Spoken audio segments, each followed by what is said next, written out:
Good morning, or depending when you're watching this, good afternoon, good evening, or good night. My name's Ross, and as always told, I had a voice radio, so today I'm going to be showing you another round of Pokemon trading card game news, because, you know, I like to keep you guys up to date.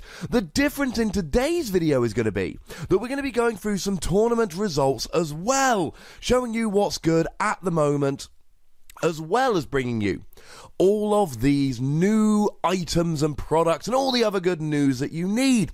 As always, ladies and gentlemen, feedback is greatly appreciated. Let me know if you want more tournament results in future videos of this ilk, or whether you'd rather just stick to new products, etc. I'm adaptable. So the first thing I want to point out is that in GX Battle Boost, there is going to be an alternate art reprint of Garbodor from Guardians Rising. Now, this is important, ladies and gentlemen, because this could keep it in the format a little bit longer. This is essentially coming out, we presume, in our Sun and Moon 5 set, Ultra Sun, Ultra Moon, which means that it's kind of 3 sets after our Sun and Moon 2 set, Guardians Rising. Which means there may be a point in the future where Guardians Rising has rotated and is no longer legal for tournament play, but Ultra Sun, Ultra Moon has not rotated, which means that it will then keep Garbodor in the standard format for potentially a whole nother season. And I'd say this is pretty likely, because Pokemon like to rotate 4 sets at a time, which means they would rotate Sun and Moon 1 to 4, up to and including Crimson Invasion, but keep Sun and Moon 5. The other thing Pokemon love to do is rotate blocks. So they would rotate the Sun and Moon sets, but keep the Ultra Sun, Ultra Moon sets. And if this comes out in Sun and Moon 5, it's in Sun and Moon 4 Plus in Japan, so this is the most likely scenario, then that means it actually would get rotated after the other one. So the reason I'm bringing this as a big news story at the beginning of a news video is because if we get this alternate art reprint, and if we get it in Ultra Sun, Ultra Moon, this could mean another year of Guardians Rising Garbodor. And given how great that is as a deck, and you can tell me if you like it or not in the comment section, but there's no denying the playability of it, yeah, that's fairly big news. Now, there are some more products coming out. Thank you to @AutobotTesla on Twitter for bringing the news. Go and follow that lovely dude. There is going to be a Shining Legends Special Collection Raichu GX. 5 packs of Shining Legends. A Full Art Raichu GX. Remember how in Shining Legends you can only get the regular art or the Rainbow Rare? This is where the Full Art comes from. And a Jumbo of it. A Foil Pikachu. It's going to be just a Galaxy Foil Promo of the regular Shining Legends one, and a Raichu coins coming out on January the 5th, and I quite like Raichu. I like the fact that you've got Raikou from Shining Legends to help him out. I quite like the fact that you can do 160 for free energy, which choice bands your KOing stuff like Turtonator, etc. I think there is a lot of potential for Raichu here. Now, we are getting, also in January, we're getting a Guzzlord GX box. Guzzlord GX plus a Jumbo and 4 packs. It is likely going to be alternate art, and the reason I feel very confident about this is that in GX Battle Boost, that is the Sun and Moon 4 Plus set we just talked about in the previous news story, they are getting in Japan a whole bunch of alternate art GX cards. Guzzlord could well be one of them, so it makes sense that we would get the alternate art Guzzlord in this set, so they don't have to shoehorn it into Ultra Sun, Ultra Moon later. And the other one, which is kind of exciting, kind of not exciting, on December the 1st, we are getting a Zoroark pin collection. You're getting a Zoroark pin, 3 packs, and a new Zoroark promo. Now, we can't see that much of the Zoroark promo. We can see that for a double colourless energy, flip a coin if heads, discard an energy attached to the defending Pokemon, but we don't actually know how much damage it does. If this does 20 damage, you're never wasting a double colourless on it. If this does 100 damage, it's going to be very overpowered. Reality is, it's going to be somewhere in between those two numbers. Very annoying, but that's what's going to determine whether it's good or not. Having said that, Zoroark from Breakthrough does 10 damage plus 30 for each of your opponent's bench Pokemon for a double colourless. And the one from Shining Legends, the GX, does 20 damage for each of your Pokemon for a double colourless.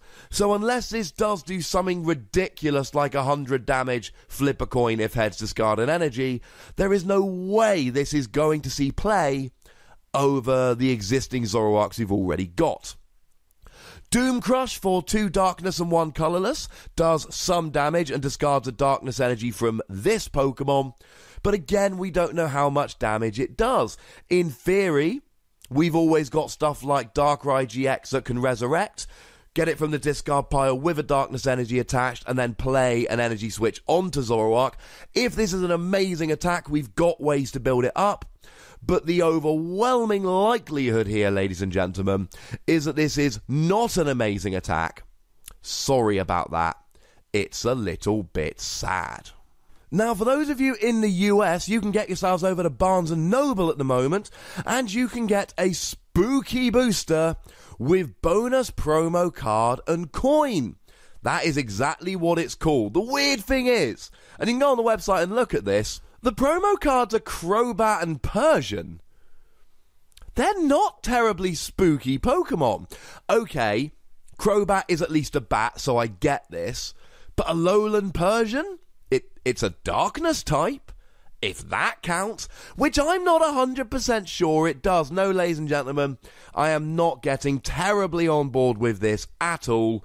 Boo, hiss, etc. Having said that, and I've said this on many a video, many a podcast, more Pokemon products is always good. Don't like them, don't buy them. I love that Pokemon has gotten to the stage now where a major retailer in the US is going, you know what? Halloween's coming up. We need some Halloween-themed Pokemon merchandise. Let's get some spooky blisters. And the last piece of news I really want to go through this week is that on the 30th of September, there was a standard format tournament in Hartford, Connecticut. It was a regional over there in Hartford, and LimitlessTCG.com have collated the results of this particular tournament. And I'm going to be honest with you, ladies and gentlemen. It is good for the game. If we run through the top 8 right now, Patrick Van Story got 8th place with Volcanion Salazizzle Ho-Oh. Ruken Shao, and I'm sorry if I pronounced your name, sir, because I know he watches these videos. He corrected me in a recent video, but I don't have internet at the moment. Cheers, BT, so I can't actually go and look. Made 7th place with Tapu Bulu Vikavolt. Peter Kika got 6th place with Golisopod Garbodor. Ryan Sablehouse got 5th place with Volcanion. Sam Chen got 4th place with Gardevoir Sylveon. Ian Robb got 3rd place with Garbodor Drampa. Michael Long got 2nd place with Greninja. And Igor Costa won with Volcanion. And I would love to see the final in which Igor Costa took down a Greninja deck with Volcanion. I mean, in reality, he probably just used Ho-Oh, which isn't weak and gets big KOs, but shh. Let's ignore that for the moment, ladies and gentlemen. And what I love about this is that other than the 3 Volcanion decks, we've got 5 other decks with no overlap. At the moment, in the Pokemon trading card game, at the biggest regional, the first standard format regional we had this season, the top 8 in a big tournament with 751 masters had Volcanion, Greninja, Garbodor Drampa, Gardevoir, Garbodor Golisopod, and Tapu Bulu Vikavolt, all representing in top 8. That is a lot of variety in a top 8 of a big tournament. That makes me happy. The other thing that really stands out to me in this particular tournament is that several of the Gardevoir decks in Top Cut actually did better with Sylveon. So that is something to keep an eye on. I think I'm going to have to do a video about that in the next couple of days. Other fun things included Afafan Balandran, sorry for the pronunciation there, making 24th place with Rayquaza Solgaleo. So all those people the other day when I did that video telling me it was garbage, good enough to make day 2 at a 751 person regional. Does this mean that because 3 Volcanion made top 8, Volcanion is the best deck in the format? I don't think so at the moment. We'll have to see what happens when more tournaments come in. But what we can say at the moment is it's a great deck, but there are a lot of viable decks in the format at the moment. And something that makes the game so good is having a lot of viable decks, not just one deck that everybody has to play. I'm looking at you, Garbodor. No, not that one. The old Garbodor. So that, ladies and gentlemen, is the news for now. As always, feedback is appreciated. Let me know in the comment section. Do you want me to keep chucking tournament results into these news videos, or would you rather just keep them as new products, etc.?